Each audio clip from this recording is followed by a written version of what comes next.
Come along, children. Now we're going to have a little music.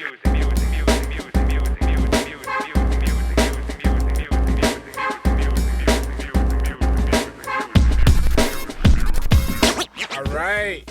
What's up, First Cut Gang? We are here. Back. Big episode. Big episode. Big, huge episode. One of the biggest Peacemaker. episodes ever. Right. You wouldn't believe the size of this episode. It's just unbelievable. You just wouldn't believe it. But no. Speaking of fascism, we're seeing it all come to a head in this episode of Peacemaker, season 2, episode 6. I forgot the title of the episode. Oh no, Ignorance is Chris. Ignorance is Chris. Ignorance is Chris. So great episode title. I'm here with Cade Huseby. Cade, what's up? What up? We're here to make peace by any means necessary. And after watching that train wreck of an episode, I'm feeling just a little more grateful to be living in the country I'm living in now, for all of its faults and all of its flaws. But, you know, we got a lot to get into. There's so much going on in this episode. It was just as terrifying as it was hilarious. And the only thing bringing me a little bit of comfort is knowing Eagly is okay. Yeah, Eagly is safe. Eagly is good.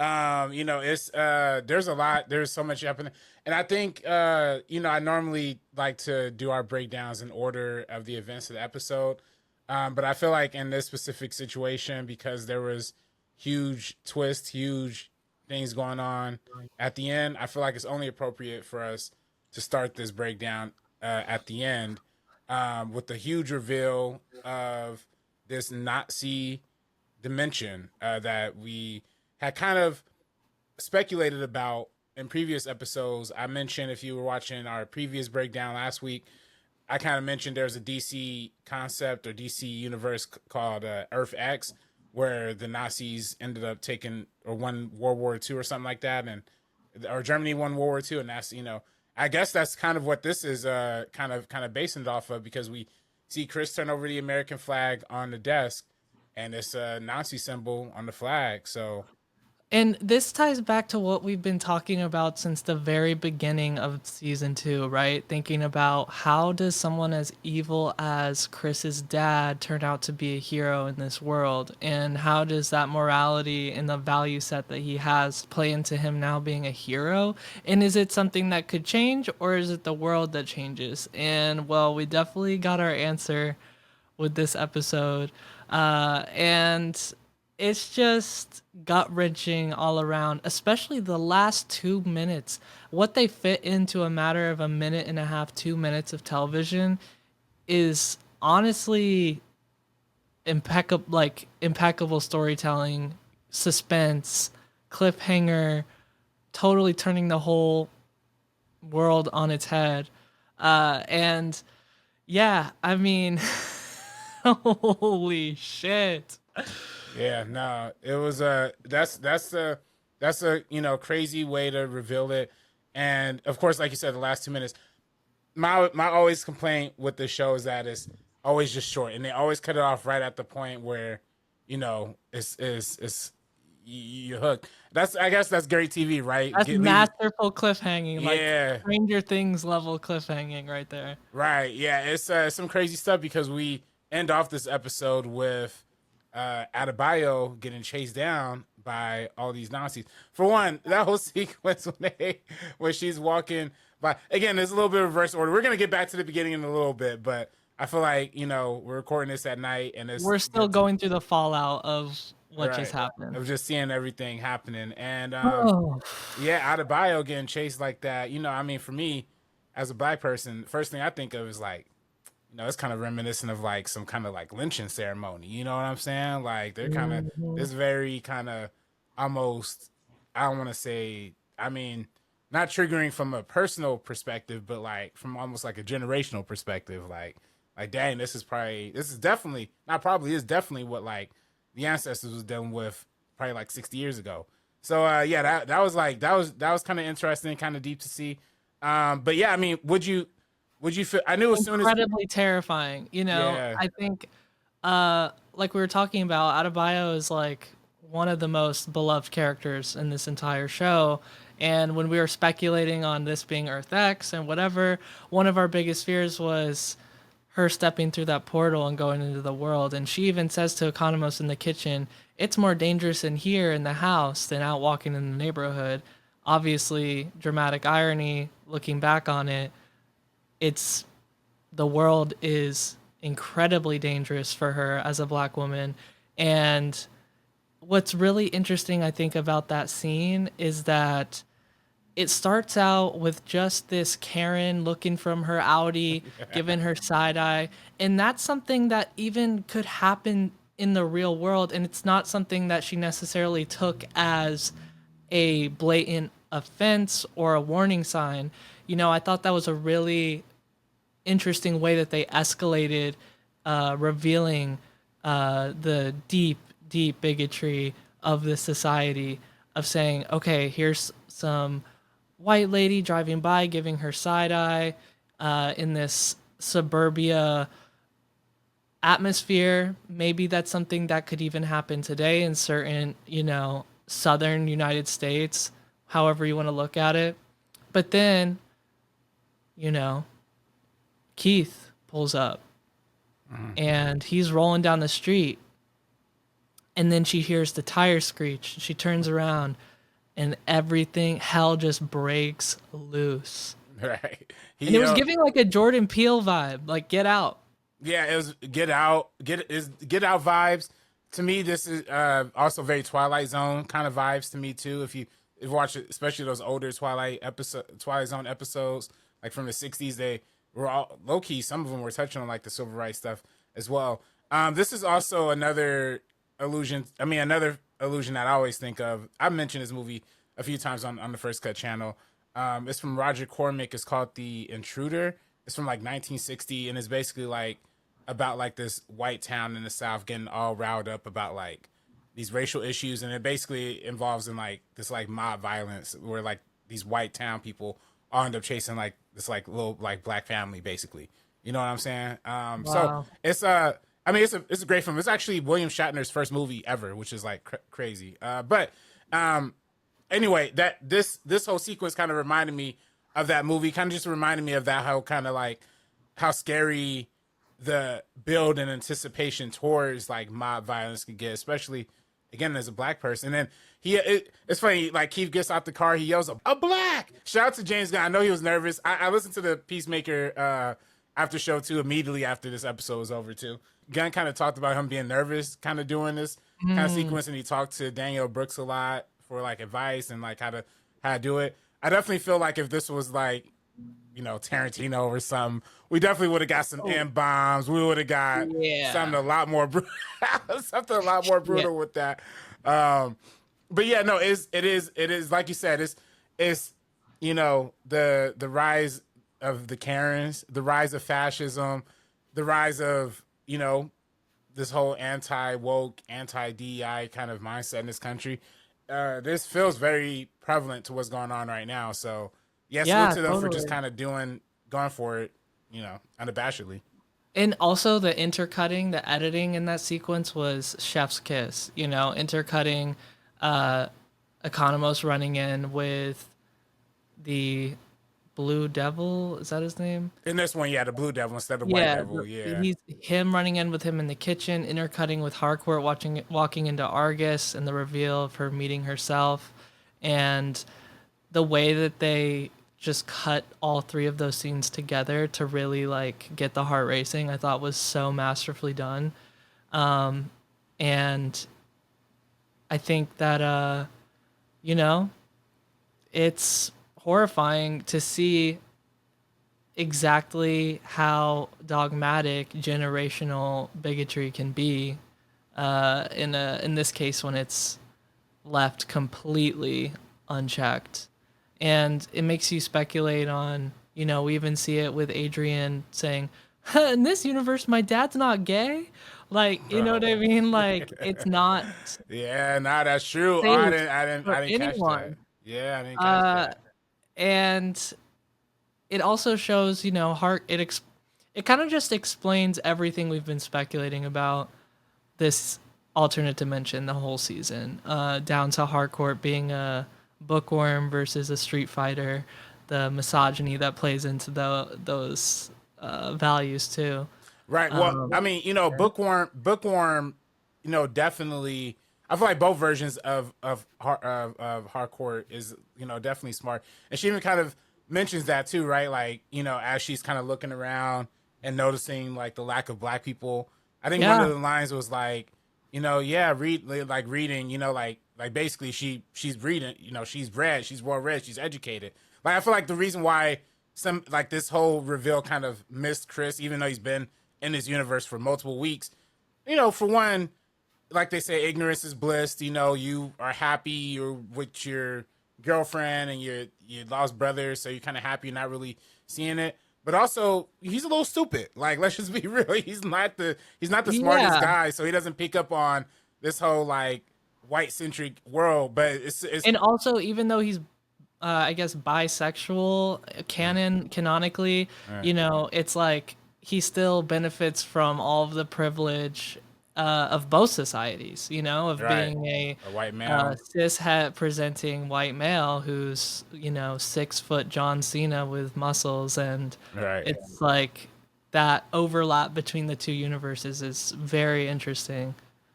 Yeah, no, it's interesting, but it's also just like dang, man, you gotta you should know better. You know what I'm saying? You should know better. But he's not the most well-read person. I mean, again, for somebody like Amelia Harcourt, for example, trained spy, Argus her whole life and stuff like that. Like, yeah, she kind of peeped that immediately just through her observations.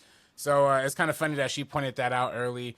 I loved, like you said, the Adrian running into his alternate dimension. For one, I always shout out the director. This one's directed by James Gunn. So this one was written and directed by James Gunn. He on killed set. that. Yeah, he killed that. Like I said, for that whole sequence with Danielle Brooks and that reveal, he kind of worked really closely with her for that. And, I think, like you said, this episode is like terrifying in the way of its reveal and the, kind of unveiling the Nazism of it. But it's also very funny. And I feel like everything with Adrian in this, like you said, the whole him seeing his dad, not gay. I didn't actually catch that being, that connection there too. But I thought that whole thing of him just, for one, every time he saw his mama, why is he treating his mama like this? You gotta love your mamas, From the moment they pulled up at his house and he goes, "My mom's a bitch. You guys aren't gonna believe how rude she is." I knew from the moment he said that she was about to be the sweetest lady that had ever lived, and it was giving Cartman from South Park vibes, because he's just he is one brick short of a full load. But if I could just backtrack a second to what we were talking about, Harcourt in the car, noticing everything. One thing that, obviously this whole James Gunn universe is very musical. And one of the most interesting threads they pull with the alternate dimension is the music and him talking about the Beatles and this made up band called Halloween, or I don't know, they might be real, but they are real. They are real. We're going to come back to that in a second, but yeah. Mm-hmm. But, a big takeaway from that moment and this whole universe is black people made rock and roll. Mm-hmm. And the musical influence of black culture and how that is completely void in this alternate dimension. I thought that was another thing that was done really well. Yeah, I peeped that. I wondered if they were going to kind of bring that as part of into the conversation. They kind of danced around it, even though I do think they didn't allude to that. I will say the idea of having Mick Jagger as the head of the Beatles instead of John Lennon is a little bit funny. Mick Jagger is a little bit more connected to the soul and blues scene than most other rock stars are. He actually spent a lot of time with B.B. King and a lot of stuff like that. So that is a little bit interesting to have that versus, John Lennon is like notoriously like said a bunch of stupid stuff that like black people just don't like, So it's like kind of funny that like that little switch over happened. But to mention the Halloween is a real band. apparently they're a German band. So they're a German band from the Oh. '90s. So when they're having a conversation of like greatest rock bands, of course, like this deep cut '90s German band is like the greatest, second They're greatest of all catching time. strays, yeah. Right. So yeah. So it's that's funny. It also kind of this whole reveal kind of backtracks other things we talked about in previous episodes, like how they in the episode 1 they talked about Chris being in Bloodhaven, even though in the DC universe and in comics it's always pronounced like Bloodhaven. It's pronounced Bloodhaven everywhere else, but in this show they pronounced it Bloodhaven. So it's like, oh, Mm. okay, maybe this little German thing kind of going on there Yeah, too. they've been dropping hints for Right. sure. And then same thing with the dog. If you notice the dog that has been, every time barking at the alternate dimension people, the guy who's holding the dog, he's speaking German commands to it. Like, And it's a German Shepherd. it's a German Shepherd. Exactly. So it's Right. like, yo, they kind of been, this is kind of all been here and underneath. But yeah, I kind of like how they set this up with like all these little Easter eggs throughout.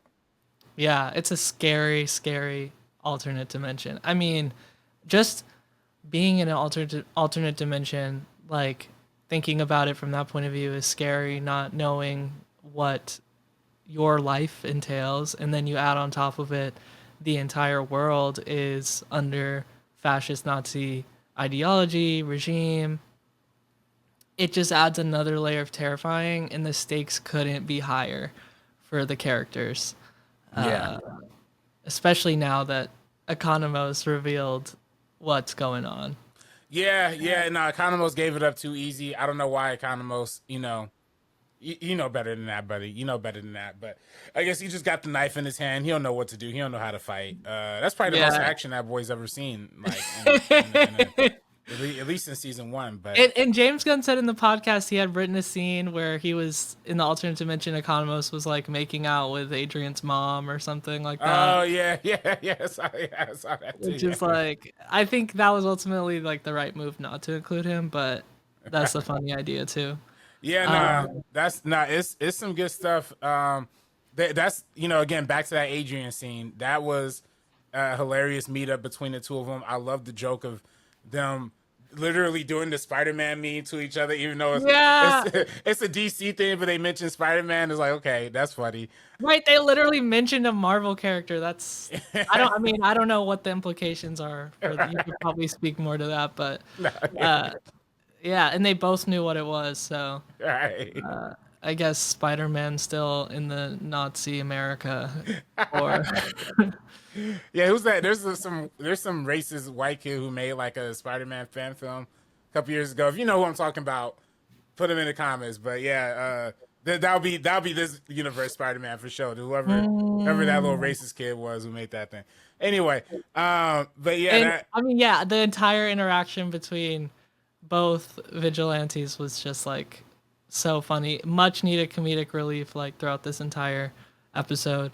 And I thought it was just really funny how both dimensions were like, he's like the exact same person. Like there's nothing you can do to change the brain chemistry of this man. right. Even down to the same exact locks. Right, literally. And them saying, what's the worst thing that could touch you? Soft human skin. Like there's right.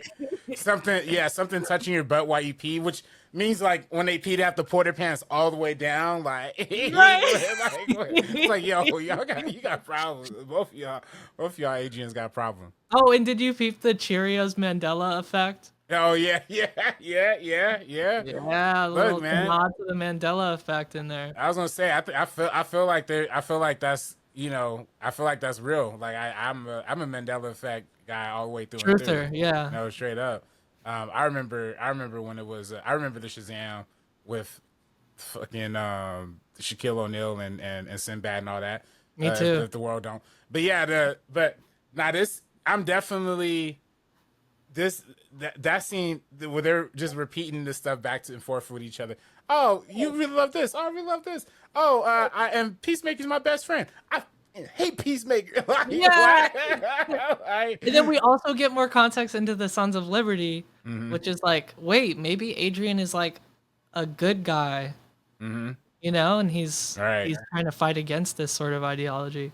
Yeah, no, I mean, if we know Adrian is the same in both universes, and we know our Adrian's a good guy, it's only to be assumed that he's going to be also not a good guy, but he's a vigilante, right? So he's like going to be fighting for the right side. So at least we know like Sons of Liberty kind of seem like they're on the right side of the equation too. If Adrian's part of that lineup, and again, it's kind of another example of Peacemaker just brutally taking out all the wrong guys. Again, going back to the Suicide Squad, him and Idris Elba have to first link up with that insurgent in Colombia or whatever, and then him and Idris Elba end up killing that entire crew, and then they meet the lady, and they're like, "What? Those are all my guys! Like, what y'all do?" It's the same thing. It's like the same thing. He just accidentally kills the good guys, and he has no idea. Yeah, and also when they're first in the alternate house and Adrian's like, I thought it was nice to meet someone dead. Like Oh yeah, crazy. And out of all of the people in the crew going through this insanely absurd experience, Adebayo is like the most level-headed out of all of them, trying to like actually just stick to the plan and be like, what are we actually here to do? Let's do it. Right. Yeah, Adrian's trying to link up with his own his self, like his alternate version self. Yeah, Economos, he's scared. I mean, again, as soon as Adebayo said I'm going to step out for a walk, I'm like, oh no, don't do it. Yeah. Don't do it. But I felt that conflict building up. But yeah, it was good. That scene when they first get it to the other universe, and well, actually, wait, my bad. We are skipping over one before you get. We're gonna get back to that, but We rewind to the top, or no, not to the top. But gotta shout out. This is the perfect place. I feel like we back in our universe. We get Rick Flag Senior. He has to go up to Belle Reeves to meet a prisoner. And when he said Belle Reeves, I was like, uh oh. There's only a couple people I know at Belle Reeves right now. I thought it was. I know for again, a lot of Suicide Squads in Belle Reeves. So I was like, got to be Amanda Waller. Maybe it's Idris. But then we also knew at the end of Superman, that security guard was told Lex, "Yo, put your bald ass in Belle Reeves," and that's where he pulls up. So yeah, that was a crazy scene. I love seeing Nicholas Hoult as Lex Luthor pop up this episode. What a crazy surprise! the Lex Luthor reveal was Yeah. absolutely nuts, dude. Like, That was it. I mean, I feel like this version of Lex, he's angry, like he's resentful that he lost to Superman. He's cursing a lot more. I mean, of course, he can't curse in the PG-13 Superman movie, but he's cursing. Yeah. He's letting it fly, and he's just doing it. I felt like this scene was definitely more intense than like the rest of the episode, almost in a way too. Just even from like the way the camera is moving and stuff like that. yeah, they had to give him the DCU cinematic package versus the series package. Yeah, It's like the budget was a little. like a video game cutscene. No, literally, the budget just a little bit more elevated for like the one scene, and Yeah, no, for real. And also, like, again, this other thing we've been talking about with what you can get away with in like an X-rated, R-rated series versus like the blockbuster cinema. They definitely stretched his character as far as they could and kind of let him play a little dirty too and speak a little bit more freely, which I appreciated to see that too. yeah, no, I really appreciate that. I like seeing the Superman crossover, and they saying this is going to directly tie into the Superman sequel. And we see at the end of the scene, he gets directed out of Belle Reeve into Van Cole or whatever. I guess that's a prison without metahumans. I'm picturing like a mahogany library. They're Right. probably putting him up in a 5-star luxury prison.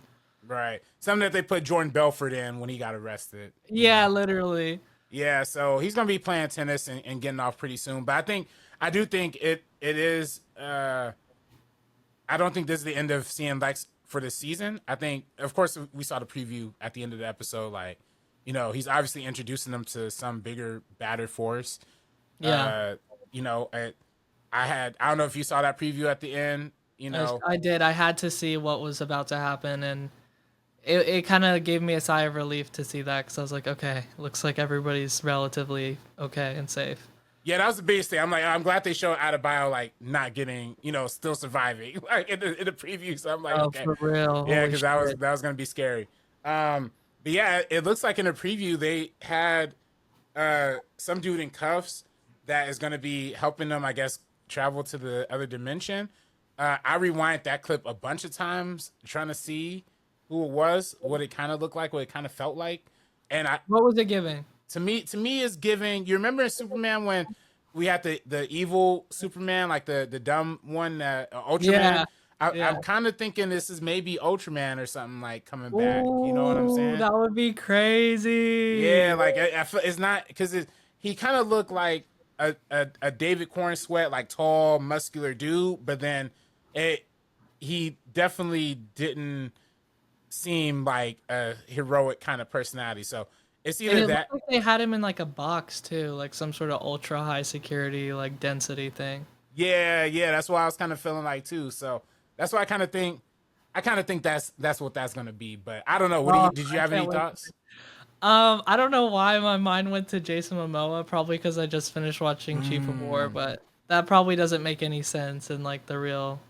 Well, nah. I mean, honestly, he's coming up in the very next movie with Supergirl. Oh, Yeah, because he's playing Lobo and Supergirl. So that honestly could be that would make a lot of sense, honestly. Oh, oh, also, did you know that alligators can stay submerged for up to 2 hours without surfacing when at rest? hey, look, man, Adrian with the alligator facts. And what's up with this whole cows having four stomachs? Is that real? I had Yeah, to. that's facts. Yeah. Um, oh, also with alligators, the temperature of their habitat usually decides their gender. Like the sex of baby alligators is determined by the nest temperature. So like if it's 86 degrees Fahrenheit, the babies will mostly be females, but if it's higher, like 93 degrees Fahrenheit, alligator babies will mostly be males. Oh shoot. Yo, what the what the hell? Yeah. Yeah, so hey man, turn up the heat. You might get the right kind of height, you know what I'm saying? No, I'm kidding. I don't know. But nah, that's crazy. Dang, okay. Wait, these weren't the ones that he said. These are your own No, alligator these are facts? just alligator fun facts. Oh, okay, okay. Oh shoot, okay. You punching it with Yeah. the real facts, okay. Yeah, these are See? real. Oh shoot. Um, I was also okay, since we're kind of working in reverse order of the episode. Mm. Can we go to the point where they all go through the portal? Oh yeah. Because I was losing it when they all started grabbing the blood money. Yeah, yeah. I mean, how can you not? I mean, that would be my first grab too, No, honestly. literally.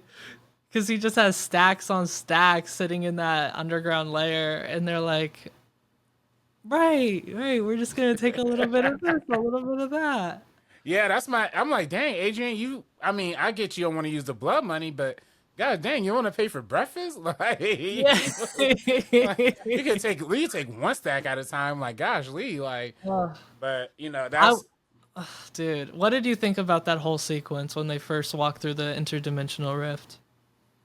yeah, no, that was funny. I mean, it's funny seeing their banter kind of going into this whole intergalactic thing. I feel like this whole season we spent so much time with Chris, so much time with Peacemaker, that like we really haven't spent that much time with the 11th Street kids per se. So then Right. like as they're kind of having these interactions, I'm like, oh dang, I guess I did kind of miss this. Like, I guess this was kind of missing this whole season. But yeah, they're walking through it. They're for one to get blasted with the cocaine. They're all kind of annoyed, Yeah, like I was giving uh, Cocaine Bear. right? No, literally. They're wiping it off like as they're walking by, and then they see that freaky alien, pop out in the doorway too. And classic out of bow. She don't even trip over it. She's like, "Hey," trying to wave at it or whatever. And then they're like, and then Adrian's like, "Well, what if waving is like saying you're gonna like murder his kid or something?"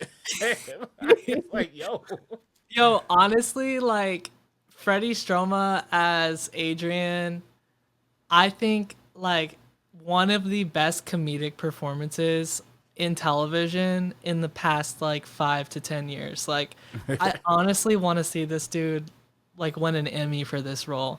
And same Yeah. with Danielle Brooks. I mean, like, to me, they're like top standouts in this cast. I mean, the whole cast is incredible. Steve, Aji, Jennifer Holland, John Cena, like they're all perfectly cast. But like, I keep looking forward to scenes with Adrian and Adebayo, and every time they're on screen, I'm like hysterically laughing. Like, I think they have some of the best lines and best deliveries. No, most definitely. I mean, literally, super funny. And if you, I guess Freddie Strom in real life, he's either British or like Irish or something like that. So his accent's like not even American. So it's like completely disconnected from his character, But it's just so funny how he plays that. And yeah, Daniel Brooks is an Oscar nominee. She's definitely one of the greatest, working right now. And I hope that she continues to find roles that elevate her as well. And yeah, I mean, I want to sound like thirsty or whatever, but I mean, she was looking pretty good this episode. You know what I'm saying? But that's just me. That's just me. At the little crop top, I was like, gosh, Lee, like, oh man. Oh. But yeah, nah, that's nah, but yeah, they're fun, man. And then Amelia has more emotional scenes, and it's funny seeing when Chris is in the alternate dimension, playing like lovey-dovey house with Amelia too. Okay, there's just something so like, to me, like problematic about that. Like, the whole thing is problematic, right? Like, she thinks she's with someone else, and he's like literally choosing this life to like be with somebody who doesn't want to be with him in his life. Like, it's just so like icky. And like, as much as we love like Peacemaker John Cena, like he is a very deeply flawed person, and I think that's just like one of the really like icky ways that his flaws come out in this season. And then also like when he's talking with Harcourt in the interrogation room, and he's like, what do you want me to do? I can't leave all these people behind. When he's literally, that's what he's doing to them. Like, Right. he's leaving them behind. Like, what? Yeah, no, literally, and it's funny in that same exact interrogation scene. Amelia he even tells Amelia like he's basically settling for this other version of her. Like he loves his version of Amelia, but he's like, yeah, I mean, I like this one. I don't want to leave her. Like, she's not you, but she's cool. Like, and then he's kind of just like, yeah, he's just kind of settling for that because he can't have it. And it's a little bit tragic because you realize that our Amelia Harcourt doesn't even have the emotional capacity to even reciprocate the idea of like love or like that kind of passion back to Chris, to Peacemaker, because it's like she just hasn't been conditioned that way. She's an agent, she's a careerist, she's very focused on her own thing, but she doesn't have the emotional availability to even say, I mean, if she would have told Peacemaker right then and there, like, yo, I do love you, come back home, we'll be together, I'm sure he would have gone. But she can't bring herself to say that, so he's not gonna bring himself to reckon with like that reality. So Yeah, dude, it's so twisted. And it's like he just wants the complacent version of her. Like, yeah, what? yeah. That's not the version of her that he even fell in love with. So it's doomed from the start. It's like, what is he doing? Yeah, it's a sad circumstance, but I mean that's I think that's why this show does such a brilliant job of doing the blend of comedy and drama. The first season I definitely felt like was more comedic. I feel like this one leaning more dramatic. I feel like same way in the Guardians films too. Honestly, Guardians 1 is a little bit funnier, a little bit lighter, a little bit more over the top. But in Guardians 2, I always say Guardians 2 is my favorite out of them because that's the more introspective. Like it's getting emotional. It's talking about daddy issues and all these things. It's some tough stuff. I like that James Gunn is not afraid to go there when he needs to go there. Yeah, for he certain does such a characters. good job of like making kind of like superhero themes fit into like way deeper like familial ties and stuff. And also like just Jennifer Holland's performance as both of the Harcourts, like she is such a gifted actress to be able to pull that off and be so distinct but also still share those similarities between her performances. And I mean, even in the interrogation scene, like we saw she's crying, like she's getting so emotional to the fact that she's conjuring tears in that performance. And that's still not enough for Chris to like see that there's more going on there than just his own desires, like his ego. Yeah, no, definitely. I feel like this has been, her season just as much as it's been his season to a certain Yeah. extent.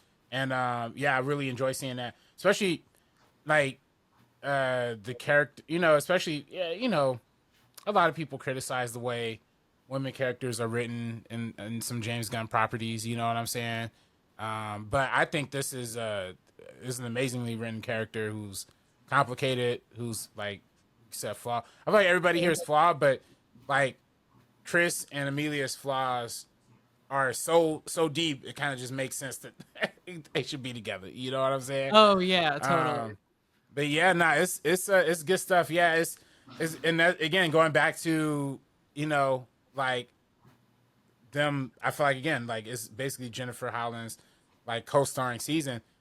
Even in the opening credits, like I said, like we get that whole promise of like, are they gonna get together? Are they not? They kind of get pulled away, pulled apart. So yeah, all that stuff is cool. And also, again, reverse order. We're near the end of the episode. We're barely getting to the beginning.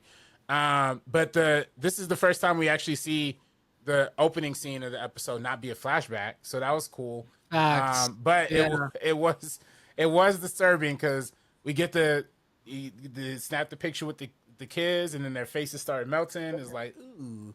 Yeah. Yeah. Okay. We're definitely alluding to something. That was an interesting choice, not because not because it's like bad, but it's just like, what does that really have to do with the Nazi part of it? Like, I'm hey, Yeah, it was kind of just like an intrigue hook thing that Right. it's kind of like it has nothing to do with the real world of the show. It just has to do with the viewer's journey going through watching the show. Right. And it's like it kind of, to me, it was like a nod to like that ignorance is bliss idea. It's like they're all blissful because they're all ignorant, and here we go. We're gonna melt their faces off this episode. Right. And I mean, I'm just speculating, but I'm sure there were a handful of viewers who didn't pick up on the colorism of this season. You know what I mean? Oh yeah. Like, and so it's like maybe those viewers needed a little extra pull in to say something's not right here. Right. I don't know. It was giving photo booth.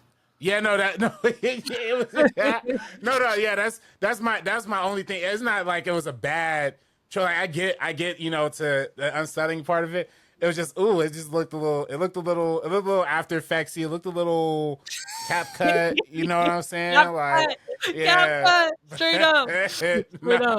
But it was cool though. It was cool. But yeah, this was a fun episode of Peacemaker, man. This has been a ride. It's been a journey. This has been some interesting stuff. We have 2 episodes left this season. We got to see where they're going for the rest of the season. Yeah. This is. It's definitely climax territory, and I think next week's episode is gonna be just fully action, fully bringing everything to a head. And yeah, I think what I'm just thinking about the dynamics between Peacemaker and Harcourt, like in both dimensions, the fact that Harcourt 2 is the one that kind of says like arrest her, and she's kind of now an enemy of Harcourt 1, who Chris is really in love with. So it's like, is he gonna have to do these emotional backflips in his head to be like, wait, like you're actually going after the person who I actually love, you know what I mean? And so he's gonna have to resolve that with himself too, and be like, wait, I fucked up, none of this is worth it because she's actually now an enemy. I don't know. Yeah, nah, that'd be crazy. That'd be crazy if you got to put down Amelia Harcourt too. Like, ooh, wouldn't that be crazy? I don't know. It could be a lot going on. I mean, again, going to that end sequence when all the bodies are just stacked up on top of each other. It's just like, what does that mean? What are they saying with that? I don't know. Yeah. But we got to see. I mean, so much good stuff going on. Man, the DCU's cooking with grease. I did want to read some comments before we hop out of here. Let's do it. So yeah, let's some good comments. Again, thank you for everybody who tapped in last week for for all of our recaps, honestly, but especially these last couple of weeks. Joseph Ashley, regular commenter, thank you again. Joseph said when during our last week's recap, the title was "This Huge Reveal Could tie into the DCU Batman," and he replied, "The same gun Jack Nicholson used to shoot down the Batwing in 1989 Batman." I don't know where you got that from. I don't know where we're talking about that one. Oh, But also, speaking of Batman, I started Penguin. you did? Oh, Yes. okay. I am obsessed with Penguin. Hey. And also just thinking about, I don't know, like, does that tie into this new James Gunn universe, right? That's in the Robert Pattinson Batman thing. So they're technically separate. They're separate. Okay. Yeah. But Colin Farrell's like insanely good in that, and so is Christina Milioti. Like, Right. they're just insanely good. Highly recommend if you haven't seen that. Yeah, no, that's literally man, I'm so obsessed with that show. It's so good. I just wish, it didn't win.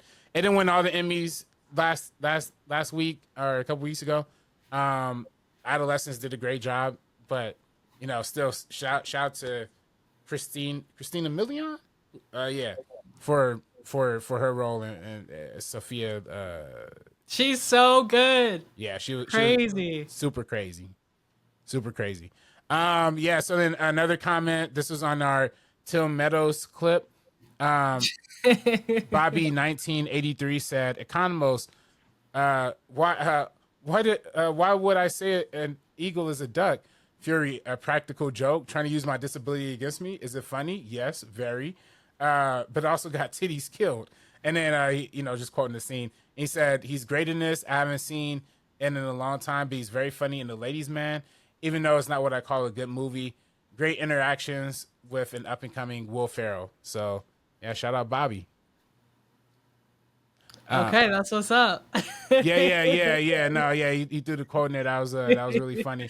And then Wait, is he calling Steve Agee young Will Ferrell, or? no, I think the movie The Ladies' Man. Actually has Will Ferrell in it. Yeah. Okay. As young Will Ferrell in the. Don't mind me, y'all. Don't mind. Yeah, no, I was reading it fast and everything. So, and then we had just a couple more though. Dr. Wardrobe 2383 said in reply to, oh wait, no, I already read this one. Okay, yeah, I did read that one. Okay, yeah, so I think we're caught up, I guess. Period. All right, cool. But yeah, that's it. I did have a question for today, but we're already running pretty long on this pod. So we'll catch up on questions next week. I'm down if you want to throw it. Okay, yeah. I mean, I'm just gonna ask. There's a couple ways I could have gone with this, right? My initial one was, which Superman character do we want to see pop up in later episodes of Peacemaker? Mr. Terrific. I feel like that was the obvious one. I was gonna say Mr. Terrific too. So he needs his own show. He does. Mr. Terrific needs his own show. Jimmy Olsen needs his own show. gosh dang, I feel like everybody. I need to see a lot of things spin off from some Superman. But the question I'm going to ask instead is, if you had to reorder your greatest rock bands or greatest musical acts of all time according to your multiverse, preferences, what are you ranking as your top 2 or 3? You mean like who are my top favorite groups of all time? Like they're not just your favorite groups. They are now in your universe, multiverse. They are the greatest. You know what I'm saying? Like, Oh, probably Destiny's Child. okay. Yeah. So we're giving Beyonce that ultimate respect. Oh yeah, 100%. Oh, and the cast of Victorious, of course. Yeah. Hey, look. They look. That's not a bad conversation between Ariana Grande, between Leon Thomas. You know Yeah, what I'm no, saying? literally. Liz Like, Gillies, it's stacked. yeah, nah, that's facts. That's facts. I think that's Okay, definitely and what about you? that's definitely a dynamic duo. For my greatest, if I had to be my multiverse, I'm definitely putting. Again, this is not serious. But I definitely I gotta get my group, the Migos, up there. You know what I'm saying? Top 3. Hey. I just gotta have my mumble rap kings, just as the goats. And then, gosh, let me think. Is another group that I would love to see killing it. Gosh damn. Oh, you know what? Lonely Islands. I want to see Lonely Islands take their Hey. run at the top spot. I want to see #1 Lonely Island singles that are on the radio every single day because Oh, they're that the would be a greatest. great universe. Yeah. Yeah. Yeah. Yeah. So, but yeah, no, that's our Podmaker episode 6, recapping Ignorance is Chris. Ignorance is Chris. I'd say this episode's gonna go down in TV history as one of the most relevant and impactful and also just well done episodes, I think, of all time. I would love to see some sort of, I don't know if it's gonna happen, but award recognition next year for Peacemaker season 2. Yeah. Yeah, I don't know. Let us know in the comments what groups are fundamental to your multiverse in the comments. Let us know what you're thinking, how this episode left you spinning, and make sure you subscribe here on First Cut Studios for more next week. The last 2 episodes coming up. Yeah. Maybe we do a live watch along for the finale. I don't know, just throwing it out there. Oh, that could be fire. That could be fire. Honestly, that's a good idea. But yeah, Rob, what do you want to leave the people with? Yeah, I mean, just gotta get the people going.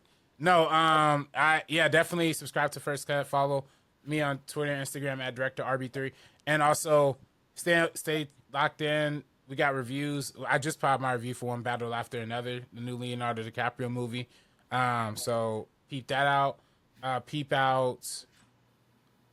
Me and Andres got a review of Alien Earth. If you TV watchers, again, we've been talking. People been asking for Alien Earth reviews. Alien Earth, we're gonna be reviewing that this week too. So yeah, stay locked in on First Cut, yo. All right, you can find me everywhere at Cade Huseby, CADEHUSEVY. Stream my music, watch the trailer for my movie coming out sometime soon, and October 5th. October 5th, we're doing a screening in LA. If you're in LA, pull through. The party full link is in the description of this video. You could come see me and Rob. We're going to do a Q&A after the movie, have some popcorn for you guys. So it'll be a good time. Come on out, support independent cinema, our first feature film. And if you like laughing, I think you'll like that. So I hope to see you guys there. But yeah, that's it for me. Yeah, and unlike an episode of Peacemaker, our film is not too short. So we, you'll feel satisfied by the end. I feel satisfied at the end of this. God damn it, James, you leave me wanting. Jimmy! Jimmy Gunn. Yeah. But yeah, nah. But yeah, nah. Thank y'all for tapping in for the First Cut crew, y'all. Be peacing out. Peace. You, the only one can remain. It's either me or you. The only one can remain. It's either me